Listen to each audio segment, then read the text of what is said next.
Hello guys, welcome to our channel Mo and Ash vibes. So एक quick vlog के साथ मैं आज आया हूँ आपके पास। बेसिकली न्यूजीलैंड ने अपने बॉर्डर्स ओपन कर दिए हैं। Although it's a phased border reopening, but still it's a very good news for a lot of people who were either stuck in India और in other part of the world. उनके लिए काफी अच्छी news है, specifically for the New Zealand citizens and permanent residents. Guys, if you haven't subscribed to our channel, please hit the subscribe button, please hit the like button and share the content. It will really help us. Bell icon को दबाना मत भूलिएगा क्योंकि उसी से आपको पूरी notifications हमारी मिलती रहेंगी। जैसा कि हमने आपसे पहले भी बताया कि हम इस चैनल पे आपके साथ कनाडा एंड न्यूजीलैंड दोनों कंट्रीज की इमिग्रेशन प्रोसेसेस की या फिर बॉर्डर रीओपनिंग की न्यूज शेयर करेंगे।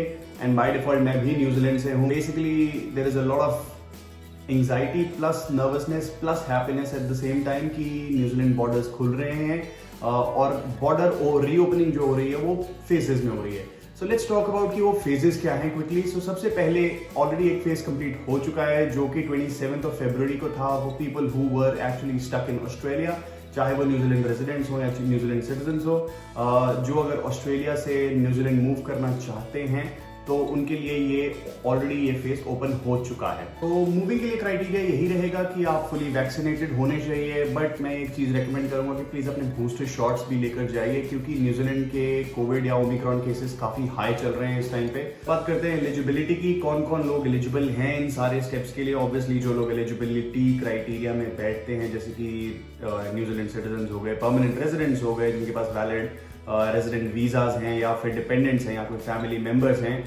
उन रेजिडेंट्स और सिटीजन्स के, तो ये सब लोग वैलिड हैं और या फिर एलिजिबल हैं ट्रैवल करने के लिए इस फेज के दौरान। फ्रॉम 4 मार्च 11:59 PM यानी कि आज रात को 12 बजे के बाद people from all over the world like me can travel back to New Zealand as well. उनको अब कोई रिस्ट्रिक्शंस नहीं है as long as they are fully vaccinated. Again as I said कि अगर आपके पास बूस्टर शॉट है that makes the situation for you very safe and protected. Earlier जो स्टेप 2 था वो बेसिकली 13 मार्च को अप्लाई हो रहा था, but due to whatever the reasons basically इन्होंने वो प्रीपोन कर दिया। अब 13 मार्च से उसे 4 मार्च ले आए हैं। 13 मार्च एंड ऑनवर्ड्स जो वर्किंग हॉलिडे स्कीम वाले वर्कर्स हैं उनके लिए रोलिंग बेसिस पे ये कैटेगरी ओपन की जाएगी। According to the immigration government of New Zealand basically जो स्टेप 3 है वो काफी इंटरेस्टिंग है क्योंकि उसमें जो वर्क वीजा होल्डर्स हैं या फिर जो स्टूडेंट वीजा होल्डर्स हैं उनको एंट्री मिलने के चांसेस हैं। बेसिकली उन्होंने कहा है कि आने वाले टाइम में वो इस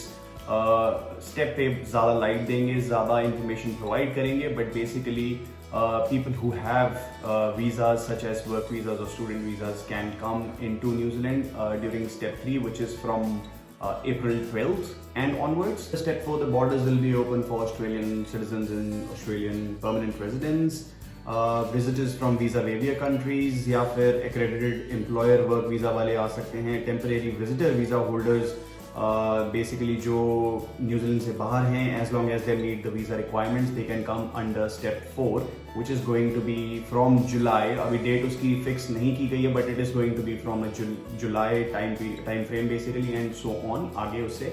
एंड सिमिलरली स्टेप 5 में from October 2022 everyone else from all over the world with valid visas eligibility requirement के साथ can enter into New Zealand which includes your doesn't matter work visa, temporary visas, tourist visas, visitor visas, temporary visitor visas वाले सभी ये October and onwards migrate कर सकते हैं या फिर आ सकते हैं टू न्यूजीलैंड। बात करते हैं MIQ की, जिसे मैनेज्ड आइसोलेशन या क्वारंटीन फैसिलिटी कहा जाता था, तो वो उसे स्क्रैप कर दिया गया है। अब आपको MIQ के थ्रू जाने की ज़रूरत नहीं है। जो आप पहले आप लॉटरी वगैरह या जो भी लॉटो सिस्टम था वो सारा स्क्रैप कर दिया गया। अब आपको आइसोलेशन भी अगर करनी है तो वो सेल्फ आइसोलेशन ही होगी।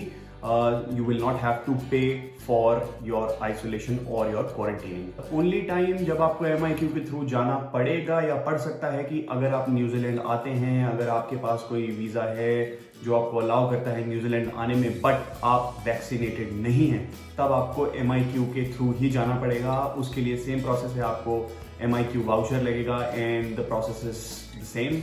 So that's the only time when you'll have to go through the MIQ step अगर आप वैक्सीनेटेड नहीं हैं। You can see on your screens immigration government New Zealand का पेज है ये। इसमें काफ़ी डिटेल में और बहुत ही सिंप्लीफाइड इंफॉर्मेशन दी है on how the New Zealand borders are getting reopened. आपसे प्लीज़ गो थ्रू कीजिए। बहुत स्ट्रेट फॉरवर्ड इन्फॉर्मेशन है। while you are at it, please try to find out कि आप इस कौन से स्टेप में फिट होते हैं। अगर आपके पास वीजास ऑलरेडी हैं, अगर आप रेजिडेंट हैं या अगर आप सिटीजन हैं who is stuck, let's say, out of Australia and New Zealand. So good news for you guys. आज रात के बाद से basically you can come back to your home country and without any restrictions, without have to going through the MIQ system, आप enter कर सकते हैं वापस न्यूजीलैंड। As I said कि it's a good news for people who are stuck or who were stuck in various other countries due to the strict border restrictions set by New Zealand government and immigration. तो उनके लिए काफ़ी अच्छी news है so that they can go back to their loved ones back to New Zealand। इसी के साथ हम एंड करते हैं आज की video. Until next time, ta-ra।